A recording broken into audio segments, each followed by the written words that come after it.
Assalamualaikum warahmatullahi wabarakatuh. Om Swastiastu, Shalom. Perkenalkan, nama saya Nimba Destriana. Saya berasal dari kelas 12.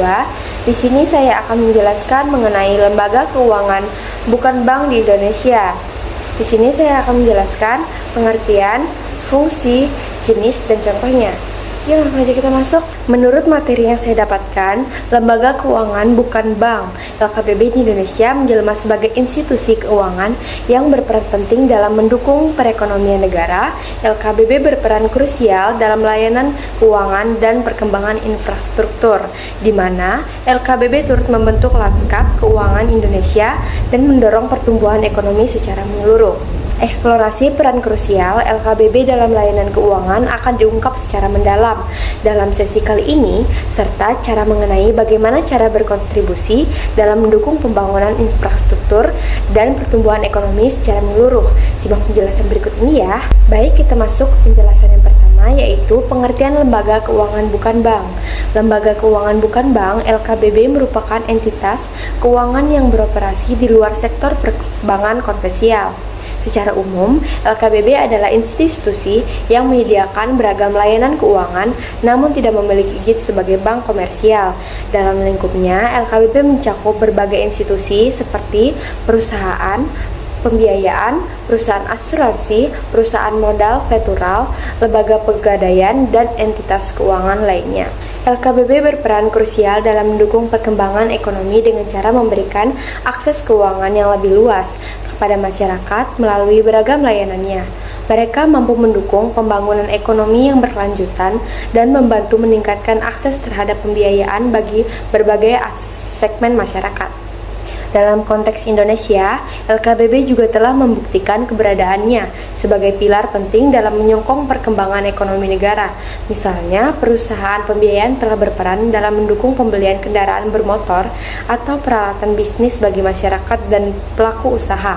Perusahaan asuransi di sisi lain memberikan perlindungan finansial dan risiko-risiko yang tak terduga. Tidak kalah penting, lembaga modal ventura telah berperan dalam mendukung perusahaan rintisan atau startup atau perkembangan dan berinovasi. Sementara itu, lembaga penggadaian memberikan solusi pembiayaan jangka pendek dengan jaminan berupa barang pengharga.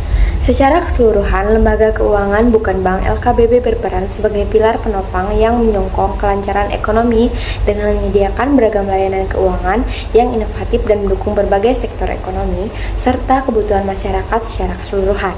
Baik, kita masuk ke penjelasan yang kedua, yaitu fungsi lembaga keuangan bukan bank.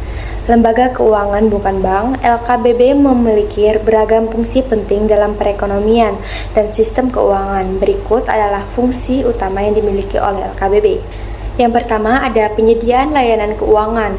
LKBB menawarkan berbagai produk dan layanan keuangan seperti pembiayaan konsumen, pembiayaan modal usaha, asuransi investasi, dan layanan keuangan lainnya. Fungsi ini membantu memenuhi kebutuhan keuangan individu, perusahaan, dan sektor ekonomi lainnya. Yang kedua, mendiversifikasi sumber pembiayaan. LKBB memberikan alternatif pembiayaan selain dari bank, sehingga membantu mendiversifikasi sumber pembiayaan dalam perekonomian. Hal ini penting untuk mengurangi ketergantungan pada sektor perbankan dan menciptakan kestabilan sistem keuangan secara keseluruhan. Yang ketiga, mendukung pembangunan ekosistem. Melalui pembiayaan dan investasi yang disediakan, LKBB berperan aktif dalam mendukung pembangunan ekonomi negara. Mereka memberikan dukungan keuangan bagi sektor-sektor kunci seperti industri, infrastruktur, pertanian, perdagangan, dan lainnya. Yang keempat, menyediakan proteksi finansial. LKBB bergerak di bidang asuransi, menyediakan proteksi finansial bagi individu, keluarga, dan perusahaan dari risiko-risiko tak terduga, seperti bencana alam, kecelakaan, atau kejadian lain yang dapat menyebabkan kerugian finansial. Perusahaan asuransi, LKBB yang bergerak dalam bidang asuransi menawarkan berbagai jenis polis asuransi seperti asuransi jiwa, asuransi kendaraan, asuransi kesehatan, dan asuransi properti untuk melindungi dari risiko finansial yang tidak terduga. Lembaga modal ventura, LKBB ini berinvestasi dalam perusahaan rintisan, startup, atau perusahaan yang berada di tahap awal perkembangan. Mereka memberikan modal dan dukungan lainnya untuk membantu perusahaan mencapai pertumbuhan dan kesuksesan. Lembaga Penggadaian LKBB jenis ini memberikan layanan pembiayaan jangka pendek dengan jaminan berupa barang berharga seperti perhiasan, emas, dan barang berharga lainnya. Lembaga Keuangan Mikro LKBB ini fokus pada pemberian layanan keuangan kepada sektor masyarakat dengan akses terbatas ke layanan perbankan, seperti para petani kecil, pedagang kecil, atau pengusaha mikro. Baik, itu dia tadi penjelasan yang sudah saya terangkan atau saya jelaskan. Sekarang kita masuk ke contoh lembaga keuangan bukan bank. Berikut adalah beberapa contoh lembaga keuangan bukan bank LKBB yang umum ditemukan di berbagai negara. Yang pertama ada perusahaan pembiayaan, yang kedua ada perusahaan asuransi, yang ketiga ada lembaga modal ventura, yang keempat lembaga penggadaian, yang kelima lembaga keuangan mikro, dan yang keenam perusahaan sekuritas, yang ketujuh perusahaan leasing, yang kedelapan perusahaan dana pensiun, yang kesembilan perusahaan modal ventura syariah, yang ke-10 perusahaan modal ventura sosial.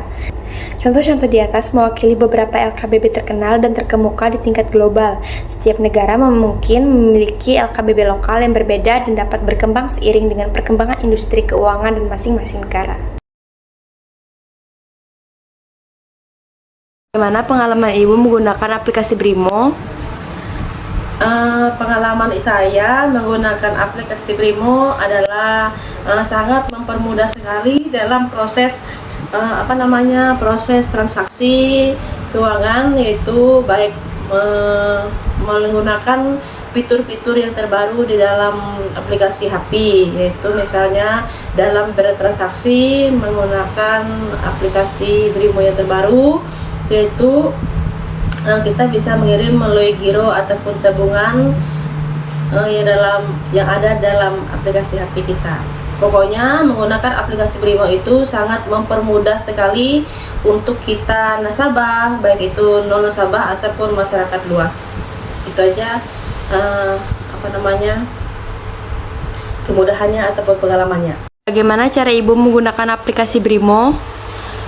Yang pertama-tama itu yang kita yang pertama siapkan HP kita, yang kedua itu download ataupun update aplikasi Brimo di HP kita. Yang ketiga yaitu gunakan jaringan internet yang aman ya. Yang keempat gunakan user ID yang aman. Setelah itu yang kelima boleh kita itu mengubah password atau PIN kita itu secara berkala, itu pun kalau kita mau ya. Yang selanjutnya yaitu kita bisa periksa mutasi keluar masuk keuangan kita. Mungkin itu aja cara menggunakan aplikasi Brimo. Apa manfaat dan tujuan menggunakan aplikasi Brimo? Aplikasi Brimo itu mempunyai tujuan dan manfaat di mana kita bisa ataupun mempermudah kita dalam bertransaksi, yaitu 24 jam. Apabila kita bisa mengirim uang ataupun bertransaksi itu, kita tidak usah lagi ke bank ataupun ke briling. Kita tinggal membuka aplikasi Brimo yang ada di HP kita ya. Yang kedua itu sebagai pengaman. Pengaman itu artinya keamanan keuangan kita itu lebih aman. Apabila kita menggunakan aplikasi Brimo, kita bisa ngecek langsung berapa jumlah saldo kita, kapan ada uang masuk ataupun ada uang keluar, seperti itu. Setelah itu kita bisa membayar tagihan listrik, tagihan air, tagihan BJS dan lain sebagainya menggunakan BRI Mo, seperti itu.